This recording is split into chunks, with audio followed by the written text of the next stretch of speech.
Hello बच्चों, let's read the question. The question says 0.8 gram of an organic compound was analyzed by Jadol method for the estimation of nitrogen. If the percentage of nitrogen in the compound was found to be 42%, then dash ml of 1 m H2SO4 would have been neutralized by the ammonia evolved during the analysis. इस question को solve करने के लिए हम यहाँ पे जो की कॉन्सेप्ट यूज करेंगे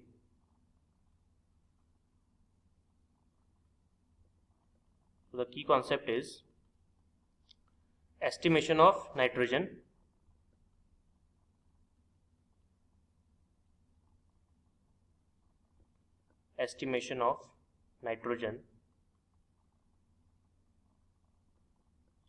by Jadol method.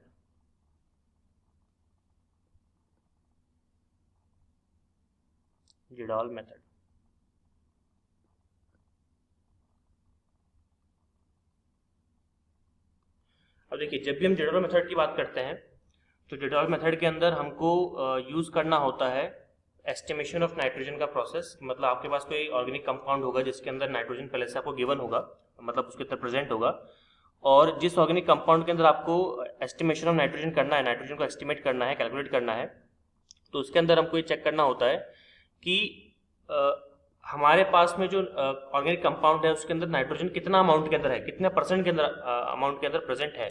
तो उसके लिए जो अपन फॉर्मूला यूज करते हैं, जो कि साइंटिस्ट जेडॉल ने प्रपोज किया था, तो वो था कि that is percentage of nitrogen is always equal to 1.4 into normality of acid,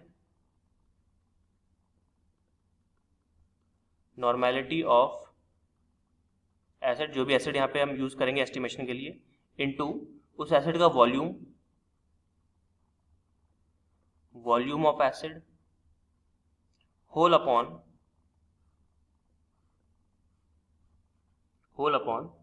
wait of organic compound.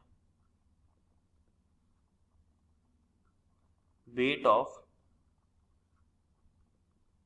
Organic compound. It means अगर मुझे किसी भी दिए गए ऑर्गेनिक कंपाउंड के अंदर नाइट्रोजन का एस्टिमेशन करना भी परसेंटेज के अंदर, तो मैं ये सारा जो मेथोडोलॉजी यूज करूंगा इस फॉर्मूले के अंदर सारी वैल्यूज पुट कर दूंगा, तो मेरे पास जेडॉल मेथड के थ्रू नाइट्रोजन का एस्टिमेशन आ जाएगा. राइट. चलिए अब चेक करते हैं कि क्या ये फॉर्मूला इस क्वेश्चन के लिए हमारे पास में एप्लीकेबल हो रहा है कि नहीं हो रहा है. तो देखिए, क्वेश्चन में अगर हम ध्यान से देखें तो जो डेटा हमको गिवन है वो अपन एक बार देख लेते हैं. तो यहाँ पे जो डेटा आपको गिवन है दैट इज, सबसे पहले तो वेट ऑफ ऑर्गेनिक कंपाउंड आपको गिवन है. सबसे पहली चीज तो जो वेट है W, वो भी किसके, ऑर्गेनिक कंपाउंड का, वो गिवन है कितना, दैट इज 0.8 ग्राम. ठीक है. उसके बाद में क्या गिवन है, preparation percentage of nitrogen given है आपको. अगर हम बात करें परसेंटेज ऑफ नाइट्रोजन की, वो गिवन है दैट इज कितना, 42%. ठीक है, आगे बढ़ते हैं. वॉल्यूम पता नहीं है अपने को, तो वॉल्यूम निकालना पड़ेगा. तो वॉल्यूम इज अननोन, सो मैं इसको लिख देता हूँ डैश ml. ये हमको कैलकुलेट करना पड़ेगा. इसके बाद में आपको क्या दे रखा है, आपको एसिड दे रखा है यहाँ पे H2SO4, और उसकी मोलैरिटी गिवन है, आपको कंसंट्रेशन गिवन है. तो यहाँ पे वी कैन से दैट कि जो आपका एसिड है, एसिड यहाँ पे कौन सा है आपका, तो एसिड इज योर H2SO4, और इसका जो कंसंट्रेशन गिवन है दैट इज 1 m. ठीक है, ओके, ठीक है. तो चलिए, तो हमारे पास में परसेंटेज ऑफ नाइट्रोजन है, नॉर्मेलिटी हमारे पास नहीं है, तो पहले अपन एक काम करते हैं, नॉर्मेलिटी कैलकुलेट कर लेते हैं. तो अगर आप यहाँ पे ध्यान से देखेंगे तो क्वेश्चन के अंदर हमको क्या गिवन है, क्वेश्चन के अंदर हमको एसिड गिवन है. और अगर क्वेश्चन के अंदर हमको एसिड गिवन है तो आपको पता है कि H2SO4 जो होता है जब भी एक्वस फॉर्म में रहेगा तो किस में टूट जाएगा, दैट इज 2H प्लस में और SO4 2 माइनस में. अब चूंकि H2SO4 एसिड है और ये 2H प्लस रिलीज कर रहा है, तो मैं क्या बोल सकता हूँ यहाँ पे कि यहाँ पर इसका जो एन फैक्टर आएगा, किसका, एसिड का, यानी कि H2SO4 का, वो कितना आएगा, दैट इज 2, क्योंकि 2H प्लस निकल रहा है आपके पास में, इसकी बेसिसिटी कितनी है, 2 है, तो एन फैक्टर 2 आ जाएगा इसके अंदर. और अगर आपके पास एन फैक्टर 2 आ गया है और कंसंट्रेशन यानी कि मोलैरिटी गिवन है एसिड की, तो क्या मैं यहाँ पर नॉर्मेलिटी कैलकुलेट नहीं कर सकता, बिल्कुल कर सकता हूँ. तो यहाँ पे पहला काम मैं क्या करूँगा, सबसे पहला अपन यहाँ पे निकाल लेंगे नॉर्मेलिटी. और नॉर्मेलिटी किसकी, H2SO4 की। और नॉर्मेलिटी का फॉर्मूला क्या होता है आप सबको पता ही होगा। नॉर्मेलिटी की जब भी हम बात करते हैं तो ये होता है आपका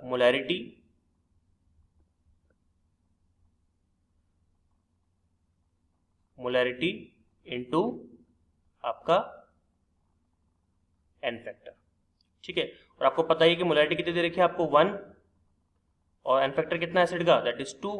तो नॉर्मेलिटी कितनी आ गई आपके पास में, दैट इज 2n।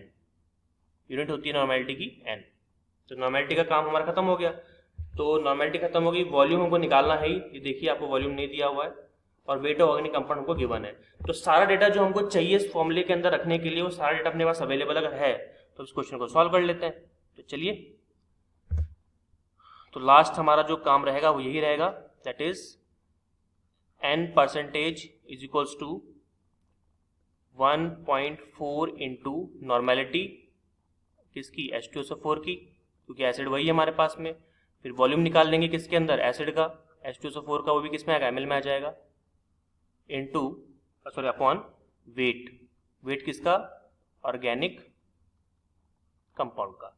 अब चूंकि परसेंटेज ऑफ नाइट्रोजन गिवन है आपको, देखिए दैट इज 42, तो उसको यहाँ लिख देते हैं, that is 42 is equals to 1.4 into normality कितनी दे रखी है अपने को, 2 कर दिया, इनटू वॉल्यूम कितना है, वॉल्यूम पता नहीं तो उसको v ही रहने दो, वो भी किसमें चाहिए अपन को, ml के अंदर, होल अपॉन वेट कितना दे रखा है अपने को, 0.8 ग्राम, तो 0.8 ग्राम। तो यहाँ से जो हमको वॉल्यूम मिलेगा वो भी ml के अंदर, वो कितना मिलेगा, that is 42 into 0.8 upon 1.4 into 2, तो that will be equal to, अगर आप सॉल्व करोगे तो आ जाएगा आंसर कितना, 12 ml। तो वॉल्यूम हमारे पास में कितना आ गया, दैट इज 12 ml।